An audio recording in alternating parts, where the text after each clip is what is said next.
আজাদ ভাই ভালো শট তুমি বাংলাদেশকে আমি সফর করি, তো সফর করার কারণে আমার অধিকাংশ বিষয়টি তখন সে গুরু পরম্পরা কিন্তু হাত ধরে সে জীবনযাপন করে। আর গুরু যখন ঘরে আসে তখন গুরু এটা আসলে ভাষাতে প্রকাশ করার মতো না। এটা এমন একটা আনন্দ মানে বিষয় যে যেই মসজিদ মাদ্রাসা আমাদের ছিল না, যেটা আমরা নামাজ পড়তে পারতাম না, মানুষ আমাদের মসজিদ যাইতে দিত না, এখন নিজস্বই আমাদের একটা মসজিদ হয়েছে, আমাদের নামে মসজিদ হয়েছে, আমাদের নামে গুরুস্থান হয়েছে, যে আমরা মসজিদে নামাজ পড়তে পারবো। মৃত্যুর পরে আমাদের মাটি হইতো না, এখন আমাদের মাটি দেওয়ারও ব্যবস্থা হয়েছে।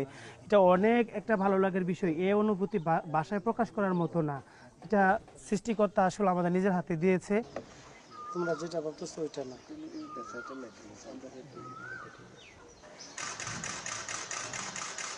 মানে একটু অভিজ্ঞতা